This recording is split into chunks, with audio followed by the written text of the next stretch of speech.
with that being said, please make some noise for our Pacific white-sided dolphin family.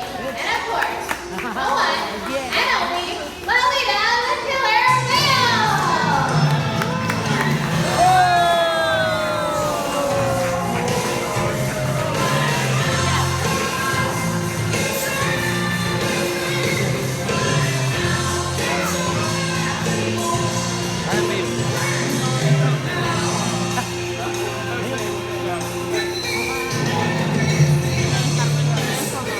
Baik kita lo habis. Claro. ¿Ah? No, porque necesita. Y en el otro teléfono ya no ando memoria, ya por eso grabo en vivo en el Facebook. Cuando me descargó, yo no pude dejar ahí.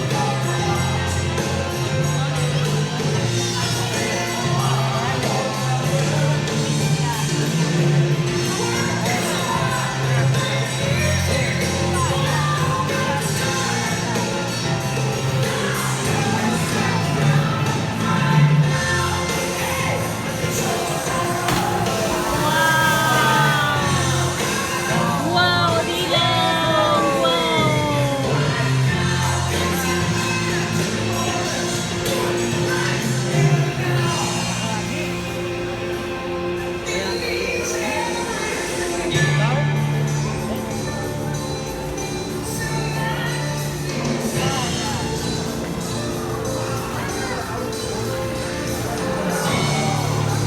Oye, mi papá que está viendo la fuerza.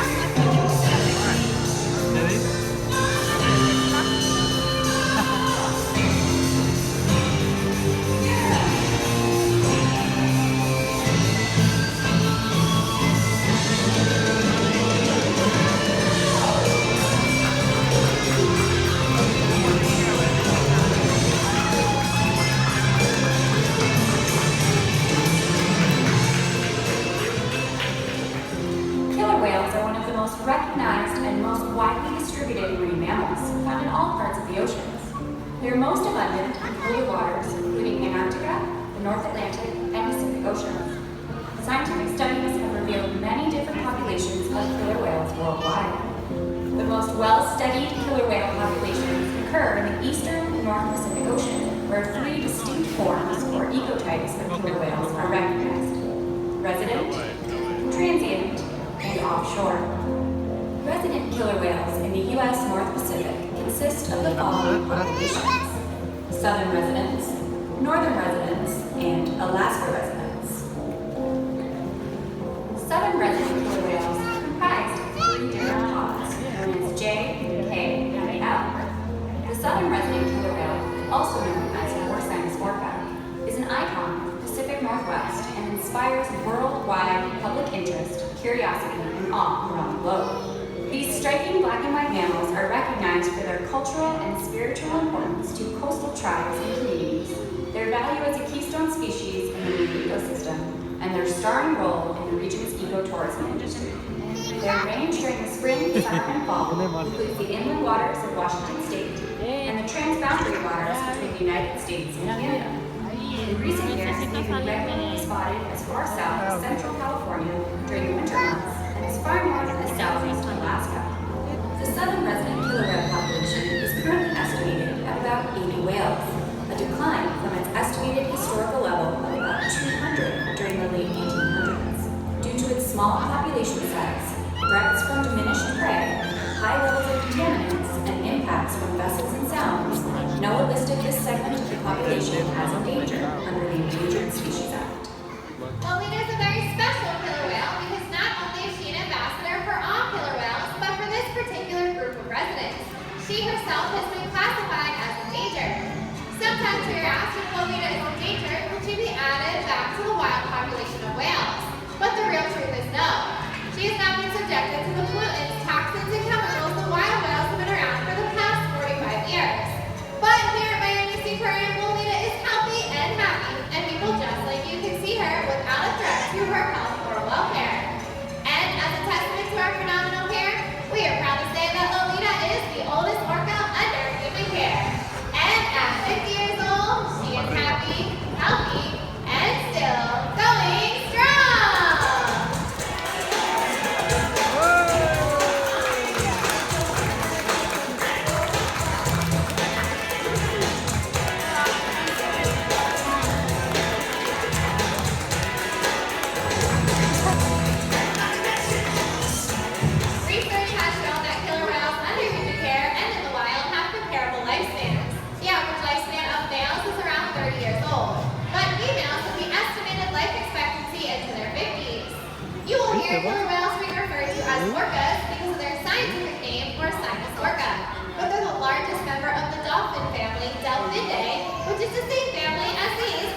make them vulnerable to pollutants that can accumulate up the food chain, negatively affecting their health, also making them among the most contaminated marine mammals in the world.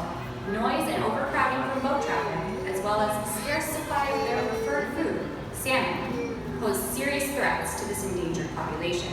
Southern residents are fish-eating whales that rely on echolocation to detect their prey, primarily Pacific salmon. One species, Chinook, make up a majority of their summer diet. In the Pacific Northwest, many Chinook salmon populations have declined substantially from historic levels of abundance and are listed as threatened or endangered. Ensuring that these populations are healthy and sustainable is an important part of achieving recovery for the whales.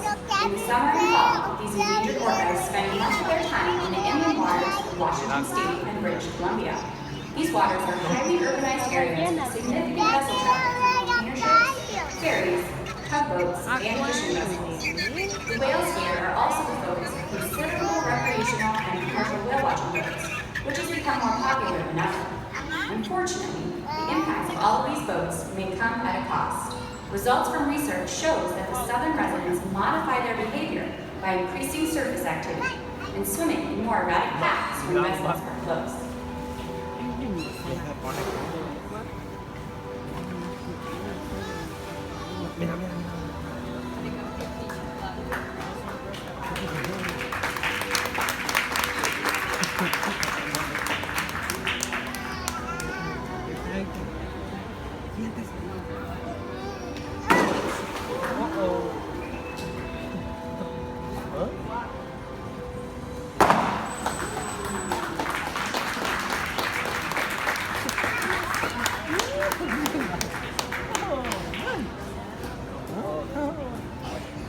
NOAA Fisheries announced new regulations to protect killer whales in Washington State from vessel impacts in April of 2011.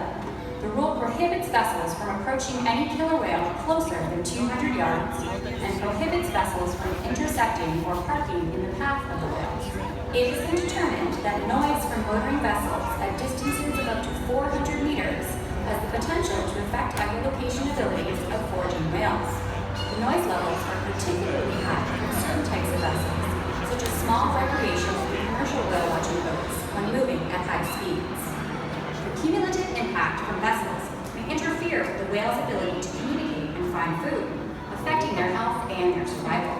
Research demonstrates that orcas spend a greater portion of their time traveling and less time foraging in the presence of these vessels, including kayaks. If you ever have the opportunity to see orcas in the wild, we encourage you to be whale wise and make sure you follow the guidelines that protect these animals.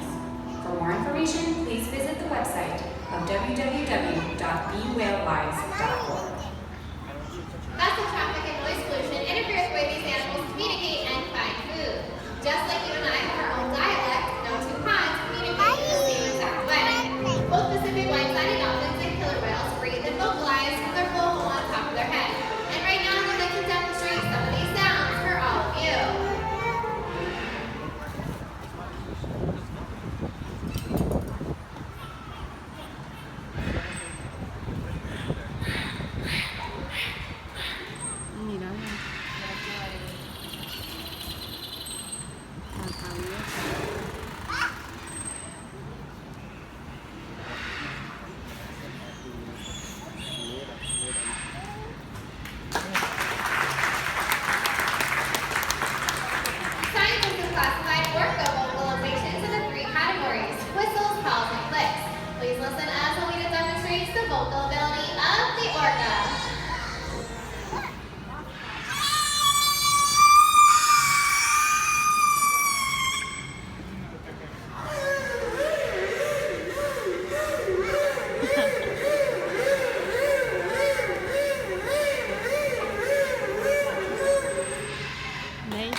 of course, also with her trainers as well.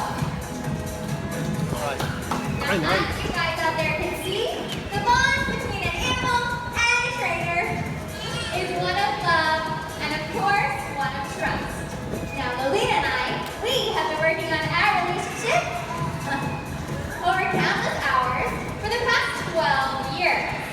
Now, this relationship has actually allowed us to have some pretty amazing moments right here in this very stadium. Now, this relationship also allows us to do behaviors that we call husbandry behaviors. Now, a husbandry behavior is any voluntary medical behavior that allows Lolita here to participate in her health care 7 days a week, 365 days a year. Now, these behaviors could be very simple, from a simple examination behavior where she lines her entire body up on the surface of the water. So I'm actually going to demonstrate one of those behaviors for you right now. Lolita's actually going to flip upside down, right here in front of me. And she's going to allow me to look at her entire body, all the way from her head, all the way down to her tail flute. Now this might seem very simple, but it is a very, very important part of our day to make sure that Lolita is in the best health possible. Now we do this with Lolita every single day. Now if we didn't have this trusting relationship,